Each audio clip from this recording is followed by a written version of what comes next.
नमस्कार, मैं हूं संजय शर्मा। आप देख रहे हैं 4 PM गुजरात। गजब है गुजरात लॉबी कहाँ का दिमाग लगाती है।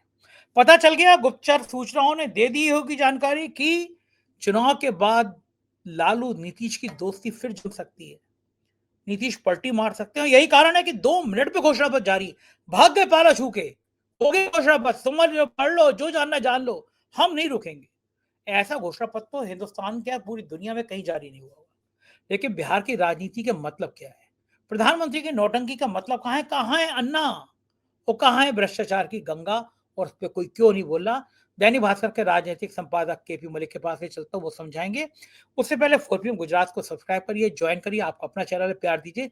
चलते हैं मलिक साहब के पास। 4 PM न्यूज नेटवर्क में स्वागत है केपी मलिक साहब, आपका बहुत बहुत स्वागत। जी धन्यवाद संजय जी। इतिहास बना दिया है तो मैं बीजेपी का कायल हो गया। मतलब मैं जितनी भी आलोचना करता हूँ, लेकिन आज मेरे दिल में बीजेपी के लिए, एनडीए के लिए इज्जत बढ़ गई। कोई भी पार्टी केपी मलिक साहब नहीं कर सकती। आप इतिहास उठा के देख लीजिए, इतिहास के पन्नों में लिखा जाएगा। 2 मिनट के अंदर घोषणा पत्र जारी हो गया। 2 मिनट के अंदर रिकॉर्ड है ये।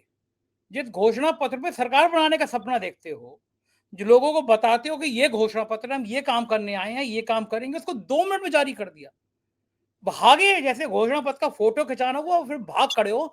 अगर रुक गए तो पता नहीं क्या हाल हो जाएगा। वो हम लोग शुरू में कबड्डी खेलते थे ना, पाला छूना कहते थे इसको, पाला छू के कबड्डी कबड्डी कबड्डी। कुछ इस स्टाइल में एनडीए का घोषणा पत्र जारी हुआ। इस इतनी नौटंकी करने पे समझ नहीं आ रहा कि कितनी मजाक उड़ेगी। अरे 10 मिनट रुक जाते, ये तो तय हो गया कि तुम नीतीश कुमार को नहीं बना रहे, अब तो पुष्ट कर दिया तुमने। और नीतीश कुमार भी पता नहीं, बेचारे बड़ा तरस आ रहा था मुझे देख, आज किस मन स्थिति में थे। लेकिन इतनी बड़ी नौटंकी, इतनी बड़ी मिस्टेक, 2 मिनट में घोषणा पत्र। केपी मलिक साहब, विनाश काले विपरीते बुद्धि है। ये कहूं कि जब मैं हमेशा, मेरी पैट लाइन कि जब बुरा वक्त होता है तो आदमी को, ऊँट पे बैठे आदमी को कुत्ता काट लेता है। इस दोनों में कौन सी चीज सही? ये नौटंकी हुई क्यों है बिहार में? नहीं देखिए संजय जी, इसमें दो बात है। एक तो आप याद कीजिए कि कल रात को ही मैंने आपको कहा था कि कल सुबह प्रेस कॉन्फ्रेंस है और तब तक नीतीश कुमार जी देख रहे हैं। नीतीश कुमार जी ने नया पोस्टर जारी कर दिया है। अकेले वो खड़े हैं कि 14 दिन के बाद, 14 दिन का इंतजार, फिर से नीतीश सरकार। ठीक है, तो वो अकेले अकेला चलो की राजनीति उन्होंने शुरू कर दी। दूसरी बात, आप जो बात कर रहे हैं 1.5 मिनट और 2 मिनट में इन्होंने मैनिफेस्टो जारी कर दिया, ये तो इन्होंने देर कर दी।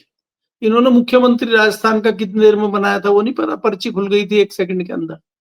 तो ये तो सारा लिखा पड़ा था और सब तैयारियां थी। इसमें कोई नई बात और आश्चर्यजनक बात हमें नहीं होनी चाहिए, क्योंकि आप ये देखिए कि मैनिफेस्टो का 3 मिनट जो पढ़ाई करी, जो सबसे पढ़े लिखे नेता थे भारतीय जनता पार्टी के, उन्होंने अपना बताया कि भाई हमने पिछले 20 साल में नीतीश जी ने, और जब से हम भारतीय जनता पार्टी नीतीश कुमार के साथ है तब से आज तक क्या किया और आगे आने वाले 5 साल में क्या करेंगे, रोड मैप उन्होंने रखा। अगर आपने सुना, उनका नाम जो है सम्राट चौधरी है, तो सम्राट चौधरी के पढ़े लिखे होने पे कोई डाउट आपको होना नहीं चाहिए, कोई उनकी डिग्री पे कोई विवाद भी नहीं है। दूसरी बात जो आप कह रहे हैं नीतीश कुमार की, नीतीश कुमार को अब कंफर्म हो गया है, क्योंकि नीतीश कुमार को लगता था 2 मौकों पे कि एक तो प्रधानमंत्री की जो पहली रैली होगी उसमें शायद प्रधानमंत्री जी उनका नाम घोषित करेंगे, तो वो उनका जो सोच थी या उनका मानना था वो खत्म हो गया। प्रधानमंत्री की एक रैली में गए, उसके बाद वो प्रधानमंत्री किसी रैली में दिखाई दे नहीं रहे। प्रधानमंत्री जरूर है कि जितना बड़ा फोटो अपना लगाते हैं, अगर अपना 100% फोटो लगाते हैं तो 80% नाप का फोटो उस पर नीतीश कुमार का जरूर लगाते हैं, और गाये बगाए जो है वो नीतीश कुमार का नाम छोड़ के एनडीए सरकार की बात कर रहे हैं। ये तो प्रधानमंत्री का रहा। दूसरा जो है, मुझे कहीं ना कहीं संजय जी ये लगने लगा है कि भारतीय जनता पार्टी की, चाहे गुजरात लॉबी हो, चाहे मोदी जी हो, चाहे चाणक्य हो, और चाहे बिहार के लोग हो, और चाहे ज्ञानादेश हो, ज्ञानादेश जो चुनाव आयोग के हैं, इनको लग गया है कि ये कॉन्फिडेंट है बहुत ज्यादा कि भारतीय जनता पार्टी की सरकार बिहार में बनने जा रही है।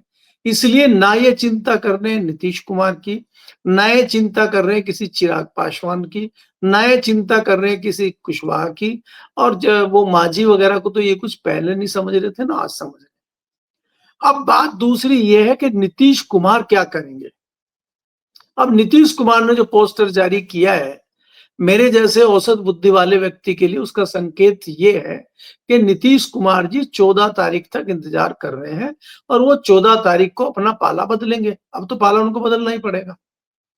और वो भारतीय जनता पार्टी इस स्थिति में उनको छोड़ेगी नहीं कि वो भारतीय जनता पार्टी में रहते हुए सरकार की मांग कर सके या दबाव बना सके या भारतीय जनता पार्टी को उनके साथ सरकार बनानी पड़े। तो अब वो जिस स्थिति में भी आएंगे उस स्थिति में वो अपने बड़े भाई लालू की शरण में जाएंगे और लालू को उनको साथ में लेने में कोई दिक्कत नहीं है क्योंकि भतीजे की मदद करने ही आ रहे हैं। तो अब वहां ये तो कहेंगे नहीं भाई मुझे मुख्यमंत्री बनाओ, क्योंकि इस स्थिति में तो ये खुद नहीं रहे। तो भतीजा अगर कोई इनको, जैसे हम पहले ही बात कर चुके हैं, भतीजा अगर ये कह दे कि चाचा अब आप डिप्टी सीएम बनते हुए अच्छे नहीं लगोगे, आप राज्यसभा जीजिए और अपना आनंद लीजिए, दिल्ली में जाइए, दिल्ली की राजनीति करिए, आपका कुछ ऐसा इंतजाम कर देते हैं, वो इस बहाने उनको शरण दे सकते हैं। क्योंकि संजय जी आपको ये समझना होगा कि नीतीश कुमार का एक बहुत बड़ा वोट बैंक है।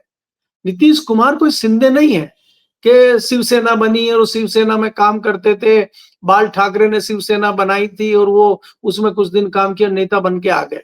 शाम धाम दंड भेद वहां नहीं चल पाएगा। नीतीश कुमार का जो अपना वोट बैंक है, अब नीतीश कुमार के वोट बैंक को लग गया है कि नीतीश कुमार समाप्त हो चुके हैं, तो नीतीश कुमार का 90% वोटर जो है वो लालू के खेमे में जाएगा।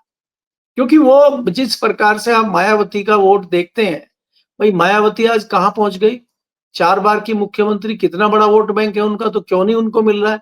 दुर्भाग्य देखिए कि पूरे यूपी में आज एक विधायक उनका नहीं है, तो उनका वोटर कहां चला गया। तो उनका वोटर सपा में चला गया, कुछ वोटर उनका कांग्रेस में चला गया, क्योंकि वो भारतीय जनता पार्टी से त्रस्त है। तो बिहार में भी जो भारतीय जनता पार्टी से पिछड़ा, ओबीसी, दलित जो त्रस्त है और नीतीश कुमार के साथ था, वो सीधे सीधे तेजस्वी यादव के पाले में जा गिरेगा। तो उससे कहीं ना कहीं स्ट्रॉन्ग तेजस्वी यादव होंगे, लेकिन हमें यह देखना होगा कि तेजस्वी यादव को कितना ये कंट्रोल कर पाते हैं। वहां पे क्या, वहां पे जो है 11 देश का जो चुनाव आयोग है वो क्या करेगा, तोता मैना क्या करेंगी, चाणक्य जी क्या कर रहे हैं, इनकम टैक्स में छापे किसके यहाँ लग रहे हैं, जो जो चुनाव के लिए पैसे की व्यवस्था कुछ करी, भाई पैसे की व्यवस्था तो विपक्ष वालों को भी करनी पड़ेगी, तो उनके पीछे इनकम टैक्स लगा है कि नहीं लगा है, वो सारी चीजें हैं। और बाकी चीजें वो भी चल रही है कि पीछे पता चला कि एक विधायक, पुराने विधायक हैं, उनको गोली लग गई है, कोई एक दरोगा मारा गया है, तो ये चीजें भी तो चल ही रही ना पर्दे के पीछे। तो कौन मारा गया, कहाँ मारा गया, तो तमाम शाम दाम दंड भेद भारतीय जनता पार्टी वहां करेगी। और आप जानते हैं ये अंतिम समय तक लड़ाई लड़ते हैं, और अंतिम समय में जिस प्रकार इन्होंने हरियाणा में लड़ाई जीती थी, इस तरह का भी माहौल अगर ये पैदा कर देते हैं तो मुझे कोई आश्चर्य नहीं होगा। लेकिन मैं फिर कहता हूं कि जिस प्रकार से हरियाणा हो, महाराष्ट्र हो, उस तरह का समीकरण बिहार में दिखाई नहीं देता है। बिहार का वोटर जागरूक है, वो डिफरेंट है। तो इसलिए मुझे लगता है कि पाला भारी आज की डेट में जो है वो महागठबंधन का नजर आता है मुझे। जी, ये बात तो है, लेकिन मलिक साहब एक और बड़ा मुद्दा मुझे बड़ा हैरान करता है। एक विधायक है बाहुबली अनंत सिंह, बड़ी ईमानदारी की बात, हमने अपराध खत्म कर दिया, हम सुशासन ला रहे हैं, बीजेपी भी बड़े बड़े बात है। बिहार के बच्चे बच्चे से अनंत सिंह की कहानियां सुन लीजिए। दुनिया का कोई अपराध ऐसा नहीं होगा आईपीसी में जिसका कहीं ना कहीं से वास्ता अनंत सिंह से जुड़ता ना हो। वहां पे प्रशांत किशोर की पार्टी के एक नेता की के समर्थन में आरजेडी का एक नेता सपोर्ट कर रहा था, दुलार सिंह यादव नाम था, शायद उसकी हत्या कर दी गई। एक तेजस्वी ने ट्वीट किया, एक एएसआई दरोगा, उसको बेरहमी से काट दिया गया। ये क्या, ये जो बाहुबली हैं, गुंडे हैं, अपराधी हैं, क्या मोदी जी को ये दिखाई नहीं पड़े कि नीतीश बाबू अब ये किन बाहुबलियों के जरिए वो लाना चाहते हैं सरकार।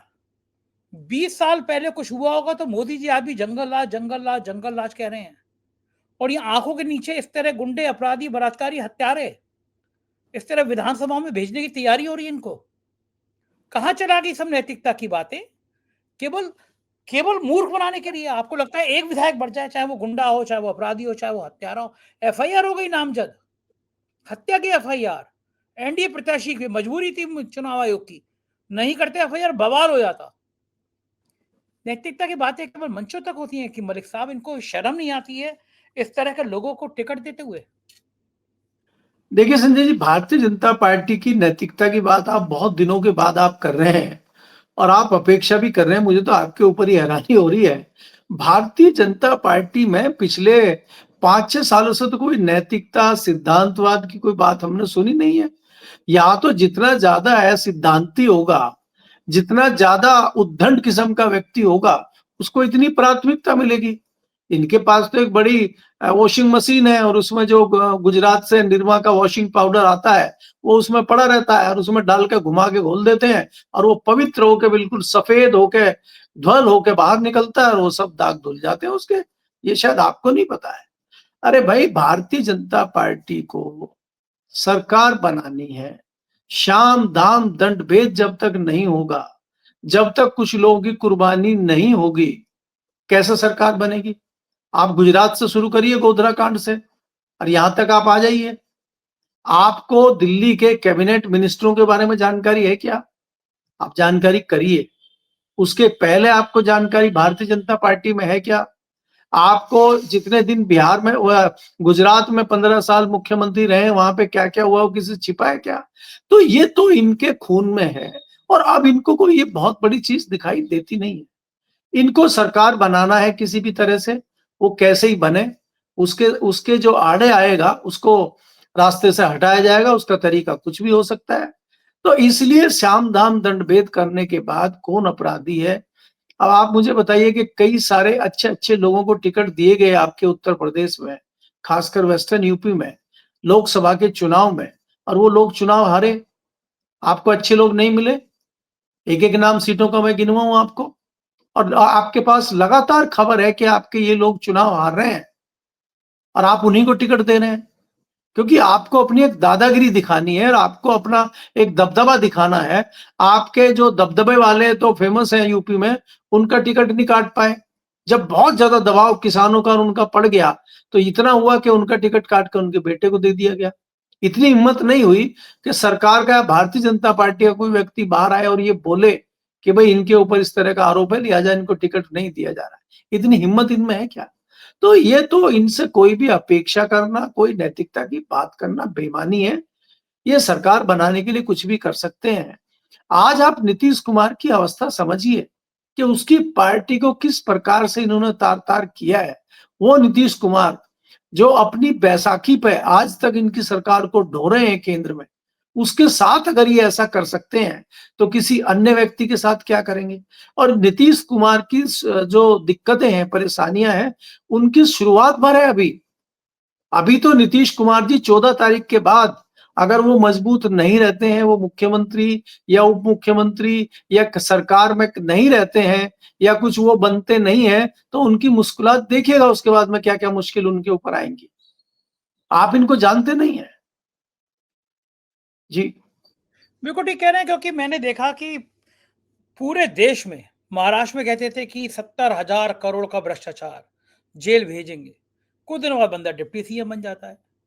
बंगाल में चिट फंड घोटाला, शारदा घोटाला, बंदा वॉशिंग मशीन में आता है बीजेपी की और साफ होकर निकल जाता है। एक नेता की किताब जारी करते भ्रष्टाचार की, वो एक राज्य का मुख्यमंत्री बन जाता है। मतलब ये कसम खा रखी है कि जितने बेईमान हो, जितने भ्रष्टाचार हो, जितने हत्यारे हो, बलात्कारी हो, एक वॉशिंग मशीन में घुस जाए बस, के बाद जिसका नाम बीजेपी है, उधर से सफेद होकर निकल जाएंगे। क्या इनको लगता है कि देश के जनमानस को ये बात समझ में नहीं आ रही कि देश में सबसे ज्यादा अपराधी सांसद भारतीय जनता पार्टी के हैं? संजय जी, देश में सबसे आप ये चीज देखिए कि जिस प्रकार से हमारे प्रधानमंत्री जी लगातार जवाहरलाल नेहरू को कोसने का काम कर रहे हैं, उससे आप ये देखिए कि आज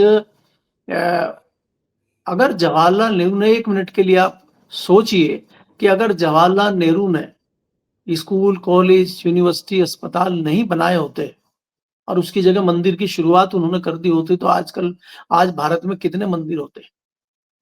तो जवाहरलाल नेहरू ने एक बहुत बड़ी गलती की कि जितने स्कूल, यूनिवर्सिटी बनाए, इतने उन्होंने मंदिर नहीं बनाए। इसलिए मोदी जी अवतरित हुए और मोदी जी ने इन सब चीजों पर तत्काल बैन लगाया और बताया कि ये बहुत बड़े जो है विलन और खलनायक थे जवाहरलाल नेहरू। इन्होंने हमारे जो है सनातन धर्म को, इसको रोक दिया, उसकी शुरुआत हम कर रहे हैं। तो लगातार 11 साल से आप देख रहे हैं कि एकाएक मंदिर बन रहे हैं। आज देखिए कैसे ढोल पीट के आप जो है पटेल साहब का जन्मदिन मना रहे हैं। कौन पटेल? जिन्होंने संघ पे बैन लगाया था। कौन पटेल? जो महात्मा गांधी की मृत्यु पे फूट फूट के रोए थे। वो पटेल के लिए आप मना रहे हैं। तो ये देखिए बेशर्मी तो इनके चरित्र में है, बेशर्मी तो इनके अंदर है, इनको कोई फर्क पड़ता नहीं है। लेकिन मैं ये कहना चाहता हूं कि जो जिक्र आप कर रहे हैं कि जिनके लिए ये रोना रोते थे, सीबीआई ईडी की बात करते थे और ये कहते थे कि अगर हम सरकार में आ गए इनको फांसी पे चढ़ा देंगे, इनको काला पानी भेज देंगे, वो सब मंत्री बने हुए हैं, कोई उप मुख्यमंत्री बने, कोई मंत्री बने हुए। आप महाराष्ट्र से शुरू करिए, महाराष्ट्र से होते होते आप जो है यहाँ पहुंच जाइए आसाम में। आपको पता है आज आसाम में भारतीय जनता पार्टी का क्या हाल है? आसाम में भारतीय जनता पार्टी, जो पुरानी भारतीय जनता पार्टी थी, जो उनके सांसद विधायक कार्यकर्ता थे 40-50 साल पुराने, 80% लोगों ने भाजपा छोड़ दी है, क्योंकि वहां नई भाजपा आ गई है। वहां जो कांग्रेस से लोग पलायन करके आए थे सारे भ्रष्टाचारी, वो भारतीय जनता पार्टी में झंडा लेके चल रहे हैं। और ये खाली मुख्यमंत्री मत कहिए आप इनको, ये तो चाणक्य के असली सलाहकार हैं। किसी को ठोकना पीटना हो आसपास के राज्यों में भी, आपने देखा नहीं था कि ये झारखंड के इलेक्शन में वही डेरा डाले हुए थे। अभी बिहार के इलेक्शन को भी प्रभावित करने की कोशिश कर रहे हैं। और अभी तो वेस्ट बंगाल के चुनाव में इनको देखना, इनको इतनी चिंता आसाम के इलेक्शन की नहीं होगी जितनी इनको वेस्ट बंगाल के चुनाव की होगी।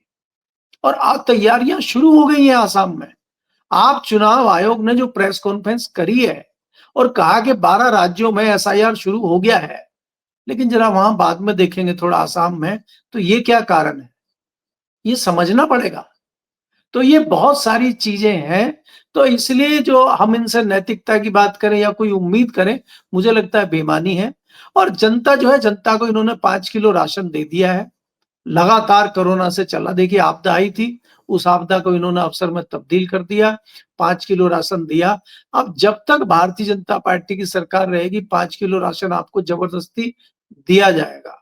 और जो सरकार आएगी भी, वो भी बंद करने की हिम्मत कर पाएगी कि नहीं कर पाएगी, क्योंकि ये होगा, ये साले विलन फिर आ गए और देखिए आते ही इन्होंने 5 किलो राशन बंद कर दिया, हमने बड़ी मुश्किल से दिया था। और रोज Bharatiya Janata party press conference कर करके बताएगी और हम और आप उस पर बहस करेंगे, डिस्कशन करेंगे। ये कर देंगे, ये इन्होंने किया है। आप याद करिए, कांग्रेस के जमाने में रोज जो है, पहले तो बोफोर्स घोटाला चलता था, फिर अभी मनमोहन की सरकार में कोल घोटाला, उसके बाद जो है दूसरा 2G घोटाला। अब वो सारे घोटाले सफेद हो गए हैं, कोई घोटाला नहीं है। और 11 साल में तो कोई घोटाला हुआ ही नहीं। आपको पता है जो 12,000 12,500 ट्रेनें बिहार में चली हैं, आप मुझे बता सकते हैं पूरे देश में कितनी ट्रेनें हैं? पूरे देश में लगभग 14,000 ट्रेनें हैं। और आप कह रहे हैं 12,000 आपने बिहार भेज दी हैं, तो देश में क्या ट्रेन क्या कर रहे हैं? है ही नहीं कहीं। बाकी देश 100 ट्रेन पे 1,000 ट्रेन पे चल रहा है। तो कुछ ये नहीं कर कुछ भी बोल सकते हैं, ये कुछ भी बोल सकते हैं, कुछ भी कर सकते हैं। इनको किसी भी कीमत पे सत्ता चाहिए। जी। अच्छा, मुझे बड़ी हैरानी होती है देश के लोगों की सहन शक्ति पे। 2014 में साहब आए थे और 100, 200, 300 करोड़ रुपए, शायद मुझे एक्यूरेट फिगर याद नहीं, सैकड़ों करोड़ में थी। उतना बजट में आवंटित कर दी गई कि साहब बुलेट ट्रेन चलेगी अहमदाबाद से मुंबई। ये देश के लोगों का सब्र देखिए यार, 11 साल में पूछ नहीं रहे कि वो रुपया कहाँ चला गया। बुलेट ट्रेन क्या बाया मोदी जी के घर चल रही है जो हमें दिख ही नहीं रही है? कौन बैठ रहा है उसमें? कहाँ है? भूत है क्या वहां पे? ऐसी ऐसी बातें करते हैं, ऐसी ऐसी कहानी सुनाते हैं और लोग सोचते हैं भूल जाएंगे। बुलेट ट्रेन आपने कहीं देखी, कहीं चलती हुई? कहाँ चली गई वो बुलेट संजय ट्रेन? जी, संजय जी देखिए, आप तो बुलेट ट्रेन पे चले गए, आपने 15 लाख रुपए आते हुए देखे? आपने काला धन आते हुए देखा? हमारे देश का जो काला धन लेके विदेशों में बैठे उनमें से किसी व्यक्ति को आते हुए देखा? रामदेव जो आंखें फरका फरका के कह रहे थे कि मनमोहन ने देश लूट लिया है, 70 रुपए पेट्रोल बिक रहा है और मोदी जी के आते ही 30 रुपए हो जाएगा, हो गया। तो कहने में क्या जाता है? अभी आप जो कह रहे हैं कि लोग का पेशेंस है, लोगों का तो पेशेंस है ही। यहाँ लोगों को इन्होंने शगुफा दे दिया है ना धार्मिक पाखंडवाद का। वो मंदिरों में घंटी बजा रहे हैं, एक फंक्शन खत्म होता नहीं है भाई। अयोध्या का खत्म, वहां का इलाहाबाद का खत्म हुआ, अयोध्या पर दिवाली आ गई, फिर कुंभ आ गया, फिर हरिद्वार का कुंभ आ गया, अभी कुछ और नया आ जाएगा। हर महीने 2-4 त्योहार आते हैं, सब उसमें अपना ढोल जमीरे वो क्या बोलते हैं मंजीरे बजाते रहते हैं और मस्त रहते हैं लोग। भक्तों की कमी नहीं है, तो भक्ति चाहिए, तो भक्ति चल रही है। अभी किसी सिंसियर व्यक्ति ने एक आरटीआई लगाई थी कि अभी संघ के 100 साल पूरे हुए हैं, उस पे हमारे महामहिम माननीय महामानव प्रधानमंत्री जी ने सिक्का जारी किया है 100 रुपए का, और एक डाक टिकट जारी किया है। तो हमें ये बताया जाए कि संघ की क्या उपलब्धता देश की आजादी में रही है, और देश की आजादी के बाद ऐसा कौन सा बड़ा काम संघ ने किया है जिस पे ये सिक्के और डाक टिकट जारी किया है। तो उन्होंने आरबीआई को, रिजर्व बैंक ऑफ इंडिया को ये आरटीआई डाली। उस आरटीआई का जवाब आया फाइनेंस मिनिस्ट्री से, आरबीआई से नहीं आया डायरेक्ट, फाइनेंस मिनिस्ट्री से जवाब आया कि अगर हम ये जानकारी आपको देते हैं तो देश पे खतरा आ सकता है, इसलिए हम इस संदर्भ में आपको कोई जानकारी नहीं देंगे। अब आप भी ज्ञानी व्यक्ति हैं, तो आप मुझे बताइए कि अगर वो डिस्क्लोज कर देते हैं, और उन्होंने ये भी कहा कि ये किसके आदेश पर बनाया गया सिक्का, क्योंकि कोई भी सिक्का बनाने के लिए, कोई भी डाक टिकट छापने के लिए कोई ऑर्डर आया होगा, कोई कैबिनेट में पास हुआ होगा, कोई आदेश कहीं से आया होगा, तो आदेश की कॉपी हमें दीजिए। तो आदेश की कॉपी भी नहीं है। तो ये बताइए कि ये आदेश की कॉपी कहाँ से आई, और ये खतरा आपकी नजर में कौन सा हो सकता है? मेरी नजर में तो ये हो सकता है कि अगर उन्होंने डिस्क्लोज कर दिया तो हो सकता है अमेरिका, चाइना, पाकिस्तान एक साथ हमला कर दे देश पे, कि आपने कैसे कर दिया, ये खतरा है राष्ट्र को। तो इसलिए राष्ट्र के खतरे को देखते हुए इन्होंने आरटीआई में डिस्क्लोज नहीं किया। तो संजय जी, आपको क्या लगता है? सवाल मैं आपसे ही पूछ लेता हूँ। बात तो है, सही बात है कि अमेरिका, ट्रंप कह सकते हैं कि आपने आरएस में सिक्का क्यों जारी कर दिया, चीन कह सकता है, पाकिस्तान कह सकता है, गजब है।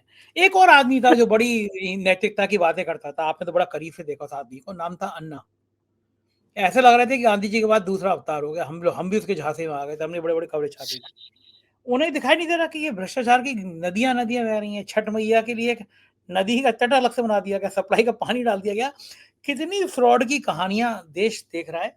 अन्ना जी पता नहीं कहाँ गायब हो गए। संजय जी, आप देखिए, आप अभी अन्ना जी की बात कर रहे हैं, और ये हम बल्कि माफी भी चाहते हैं, मैं खुद माफी चाहता हूँ देश के लोगों से जो हमें एज ए पत्रकार सुनते हैं। उस चीज में तो हम भी धोखा खा गए थे जब वो 2011-12 में आंदोलन रामलीला मैदान पे हुआ था, और वास्तव में लगा था, मैं आपको बताऊं, मैं तो बहुत बारीकी से उस टाइम पार्लियामेंट भी कवर कर रहा था, और सेंट्रल की एक एक चीज पे हमारी नजर रहती है। तो कांग्रेस में ऐसा नहीं है कि कांग्रेस कोई दूध की धुली हुई थी, कांग्रेस में भी गड़बड़ी थी, हर सरकार में गड़बड़ी होती है। और कांग्रेस के कई जो सीनियर मंत्री थे उनमें थोड़ी अहम अहम की बू आने लगी थी, चाहे वो चिदम्बरम हो, चाहे वो कपिल सिब्बल हो, चाहे आनंद शर्मा हो, जितने भी इनके क्रांतिकारी मंत्री थे, ये लगता था कि इनसे ऊपर कोई नहीं है, यही भगवान है। तो इस तरह से लोगों में एक चिड़न हो गई थी, 10 साल से सरकार इनकी थी, तो इनमें एक अहम आ गया था। तो लोगों ने ऐसे ही करा कि इनको एक बार सबक सिखाया जाए, और उस पर जो है तुर्रा ये हो गया कि ये जो रामलीला मैदान में पहले तो बाबा रामदेव को इन्होंने बिठाया, लेकिन बाबा रामदेव को उन्होंने कई तरीके से कंट्रोल कर लिया। आप ये देखिए संजय जी के 13 महीने किसान बैठे रहे, इनके कोई भी इस तरह की कोई सीरियस मीटिंग नहीं हुई कि आंदोलन को निपटाया जाए। उलझाने के लिए तो कई मीटिंग इन्होंने उनसे करी, लेकिन रामदेव से मीटिंग करने के लिए, उसके बाद अन्ना हजारे से मीटिंग करने के लिए 3 कैबिनेट सीनियर मंत्री और 4 कैबिनेट सीनियर मंत्री वार्ता करने जाते थे। और बाद में जब नहीं अन्ना हजारे माने, नहीं रामदेव माने, तो रामदेव का आपको पता होगा कि वो महिला के वस्त्र पहन के भागे थे। उसके बाद जो अन्ना हजारे और फिर ये अरविंद केजरीवाल को लाए, क्योंकि अरविंद केजरीवाल क्रांतिकारी हैं, पढ़े लिखे आदमी हैं, थोड़ा सिंसियर हैं, उनकी वेशभूषा भी ऐसी थी, मफलर बांध के खांसते रहते थे, वो तो पर दया आती थी लोगों को, तो उनको दया का पात्र बना के बिठाया, और इनको अन्ना को जो अन्ना भूखे अन्ना बिठाया, और अन्ना ही अन्ना देश में हो गया, और लोग इनके पीछे लग लिए। इन्होंने देश की जनता को ठगने का काम किया। भारतीय जनता पार्टी और संघ इतने दोषी नहीं है जितने ये दोषी हैं, क्योंकि इन्होंने टूल का काम किया, और वही टूल का काम आज की डेट में बिहार में पीके कर रहे हैं। ये मैं गारंटी के साथ संजय जी आपको कहता हूं, आपको भी महीने में 2 महीने में ये बात पता लग जाएगी। बिल्कुल ठीक कह रहे हैं राजनीति। अन्ना हजारे के कंधे पर रख के बंदूक चला के इन्होंने जो कांग्रेस को का सफाया किया दिल्ली में और देश की सरकार में, आप देखिए 15 साल की शीला दीक्षित की सरकार का रिकॉर्ड है कि दिल्ली में जितना विकास उस 15 सालों में हुआ, जितने फ्लाईओवर बने, जितनी सड़कें बनी, आज तक इतनी सड़कें कभी नहीं बनी। 6, 7, 8 साल केजरीवाल रहे और अभी लगभग 1 साल भारतीय जनता पार्टी की सरकार को होने वाला है। एक-एक फीट के गड्ढे दिल्ली की सड़कों पे हैं, आप किसी से भी पूछ सकते हैं। और यमुना की व्यवस्था तो आपने देख ही ली है। अन्ना हजारे हों चाहे कोई दूसरे लोग हों, ये tool as a tool use किए गए और उनमें से बहुत सारे लोगों को पुरस्कृत किया गया। उसमें आप देख सकते हैं, चाहे वो किरण बेदी हों, चाहे वो दूसरे, एक-एक का नाम लेना तो मेरे लिए भी मुश्किल हो जाएगा। अधिकतर लोगों को पुरस्कृत कर दिया गया है और सब अपना-अपना इनाम लेकर निकल गए हैं और जिन कुछ लोगों को इनाम नहीं मिला, वो आज तक गालियाँ दे रहे हैं। उसमें कुछ हमारे मित्र पत्रकार भी हैं, जो आजकल कई सारे चैनल खोल के बैठे हैं। उसमें कई सारे कवि भी हैं, जो आजकल कविताओं में भी अपनी कई भड़ास निकाल देते हैं। कई सारे लोग जो है ऐसे हो गए, ना वो इधर के रहे, ना उधर के रहे। तो ऐसा भी हुआ कई लोगों का। लेकिन सबको जो है, जो इनाम मिलना था मिल चुका। केजरीवाल एक इनकम टैक्स कमिश्नर थे, रिटायर होने वाले थे और वो जो है मुख्यमंत्री रह गए 2 बार दिल्ली के, तो उनको मिल गया जो मिलना था। और उसका जो है जो एक छोटा इनाम था वो अपने पंजाब के तौर पर भी आपको मिला हुआ है। और अभी देखिए वो बिहार में भी चुनाव लड़ रहे हैं और आने वाले समय में गुजरात में फिर चुनाव लड़ेंगे। तो वो तो अपनी भूमिका निर्णायक तरीके से निभा रहे हैं। मुझे कोई संशय नहीं है इसमें कि वो भारतीय जनता पार्टी के असली बी टीम केजरीवाल हैं और वो सब जगह कांग्रेस को रोकने के लिए और भारतीय जनता पार्टी की सरकार बनाने में सहायक होते हैं। जी। बिल्कुल ठीक कह रहे हैं, राजनीति का यही हाल है। बहुत-बहुत शुक्रिया मलिक साहब, आपने मुझसे इतनी बातचीत की, जानकारी दी। Thank you. ये तो मलिक साहब, पूरी बातचीत आपने सुनी, मुझको यकीन है बातचीत पसंद आई होगी। अपना प्यार बनाए रखिएगा। Thank you.